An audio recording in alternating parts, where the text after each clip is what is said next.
وسلام على عباده الذين اصطفى أما بعد فأعوذ بالله من الشيطان الرجيم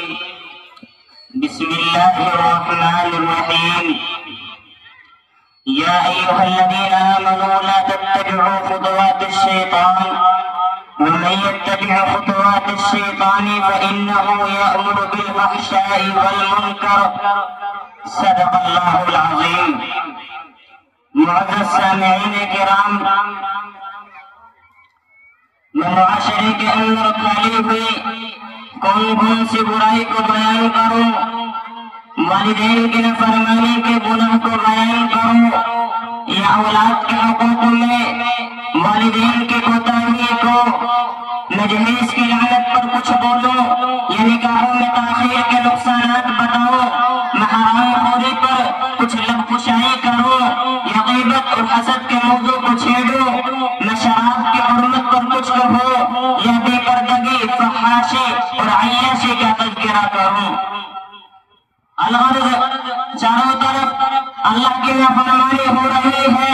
کھلم کھلا اللہ کے احکام کو توڑا جا رہا ہے، کھلم کھلا اللہ کی بغاوت کی جا رہی ہے۔ چنانچہ کوئی والدین کو ڈانٹتا ڈپٹتا مارتا پیٹتا نظر آتا ہے، بڑے والدین کو اپنے اوپر بہت سمجھ رہا ہے، گھر سے نکالنے کو تیار ہے، حالانکہ اللہ کے نبی نے فرمایا فَلَا تَقُلْ لَهُمَا اُفٍّ، کہ والدین کو اف تک نہ کہو۔ محترم حضرات، جب والدین کا مقام و مرتبہ اتنا بڑا ہے تو ہمیں چاہیے کہ ہم والدین کی خوب خدمت کریں، ان کے ہر بات پر اپنی جان فدا کریں، مگر جب ہم اپنے معاشرے میں ایک سرسری نظر دوڑاتے ہیں تو یہ کہتے ہوئے شرم محسوس ہوتی ہے کہ آج اولاد اپنے والدین کی ناقدری کر رہی ہے، والدین کو تکلیف پہنچانا ان کا مشغلہ بن گیا ہے، والدین کی خدمت کے بجائے ان سے خدمت لیتی ہے، ان کو راحت پہنچانے کے بجائے انہیں اذیت پہنچاتی ہے، بڑھاپے میں ان کے لیے ڈھال بننے کے بجائے وہ ڈال بن جاتی ہے، ان کا دم کرنے کے بجائے ان کو گالیاں بکتی ہے، ان کا دل خوش کرنے کے بجائے انہیں اذیت پہنچاتی ہے، بڑھاپے میں ان کے لیے ڈھال بننے کے بجائے وہ ڈال بن جاتی ہے۔ مگر ذرا سے کیا جوان ہو گئے، اپنے ہی مشکل اور رحمت الوالدین کو آنکھیں دکھا رہے ہو، اپنی ہمت پر مصائب و آلام کے پہاڑ توڑ رہے ہو۔ ارے تم اچھی طرح یاد ہوگا کہ جب تم چھوٹے تھے تو تمہاری والدہ نے تمہارے خاطر کیا کیا برداشت نہیں کیا، تمہارے خاطر لوگوں سے جھگڑا تک کیا، سارے زمانے سے برطرف ہو کر تمہاری طرفداری کی اور بار بار اپنے سینے سے لگا کر کہا یہ میرا پیارا ہے، یہ میرا دلارا ہے۔ ارے تم بے بنا پالے تھے، مگر تمہاری ماں نے کہا یہ میرا چاند کا ٹکڑا ہے، میری آنکھوں کا تارا ہے۔ ایک موقع پر بارگاہ رسالت میں ایک صحابی حاضر ہوئے،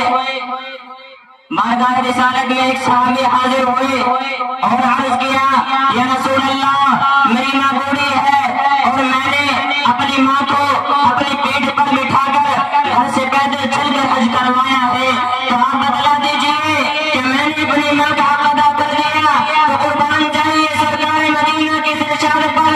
آقا نے فرمایا کہ ماں کا حق ادا کرنا تو دور کی بات ہے، ارے تم اس حق کا بھی حق ادا نہیں کیا جو پیٹ میں ایک مرتبہ کروٹ بدلنے سے نکلی ہے۔ اور کوئی جہیز جیسی بیماری میں مبتلا ہے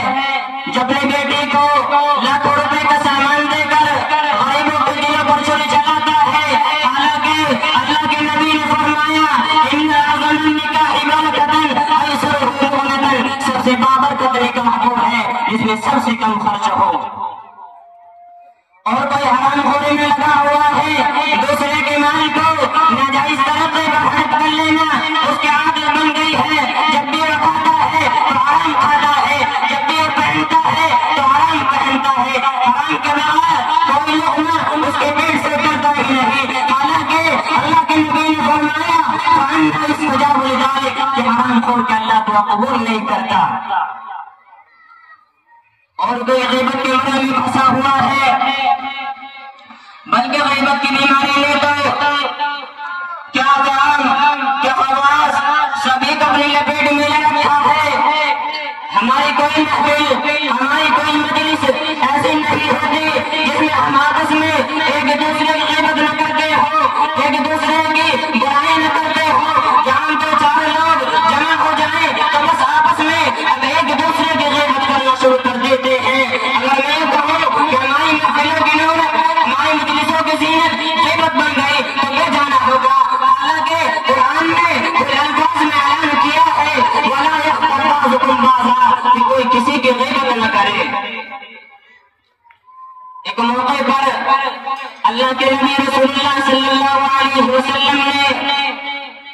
مسجد نبوی میں تقریر کی اور اتنے زوردار انداز میں تقریر کی کہ گھر میں بیٹھی عورتوں تک بھی آواز پہنچی۔ اللہ کے نبی نے فرمایا یا معشر من آمن بلسانہ، اے ان لوگوں کی جماعت جنہوں نے صرف زبان سے کلمہ لا الہ الا اللہ پڑھا ہے ولم یؤمن بقلبہ، اور کلمہ ان کے دل میں اترا ہی نہیں ہے، دل سے انہوں نے کلمہ پڑھا ہی نہیں ہے، وہ لوگ کان کھول کر سن لیں لا تغتاب المسلمین، اس مسلمان کی غیبت نہ کرنا، ولا تتبعوا عوراتہم، اس مسلمان کے تلاش میں نہ لگنا، فإنہ من اتبع عورت اخیہ، کیونکہ جو شخص جس مسلمان بھائی کے عیب کی تلاش میں لگ جاتا ہے اللہ بھی اس کے عیب کے پیچھے لگ جاتا ہے، اور چاہے وہ آدمی پھر گھر کے اندر ہی کیوں نہ ہو اللہ اس کو وہاں بھی دلیل اور رسوا کر کے چھوڑتا ہے۔ محترم حضرات، کوئی غیبت تو کسی کو حسد کے زہر میں جلا کر رکھا ہے۔ اگر ہم میں سے کسی کے پاس کہیں سے بہت سارا مال آ جائے یا ہماری عزت ہونے لگے تو ہم حسد کر کے جل کے پریشان ہو جاتے ہیں اور چاہتے ہیں کہ نعمت اس کے پاس سے ختم ہو جائے، حالانکہ اللہ کے نبی نے فرمایا الحسد یأکل الحسنات کما تأکل النار الحطب، کہ حسد نیکیوں کو اس طرح کھا جاتا ہے اس طرح آگ لکڑی کو جلا کر راکھ کر دیتی ہے۔ میرے محترم بزرگ اور دوستو، اب مسئلہ یہ ہے کہ کیسے معاشرے کی اصلاح ہو، کیسے معاشرے میں انقلاب آئے۔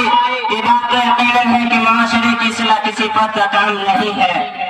بلکہ سب کی ذمہ داری ہے، اور ایسے پرسیزن اور نازک ماحول میں تو ہم میں سے ہر ایک کی ذمہ داری اور بڑھ جاتی ہے۔ اولا تو ہم میں سے ہر ایک اپنی اصلاح کی فکر کرے، خود بھی گناہوں سے بچے اور اپنے گھر والوں کو بھی گناہوں سے بچائے، اور ہم یہ نہ سوچیں کہ اتنے بڑے معاشرے کی اصلاح کیوں کر ممکن ہے، ہم سے جتنا ہو سکتا ہے ہم اتنا تو کر ہی سکتے ہیں تاکہ کل قیامت کے دن ہمارا بھی نام ان لوگوں میں شمار ہو جو معاشرے کی اصلاح کی فکر میں لگے ہوئے تھے۔ اللہ تعالیٰ ہم سبھی کو عمل کی توفیق عطا فرمائے۔ وآخر دعوانا الحمد للہ رب العالمین۔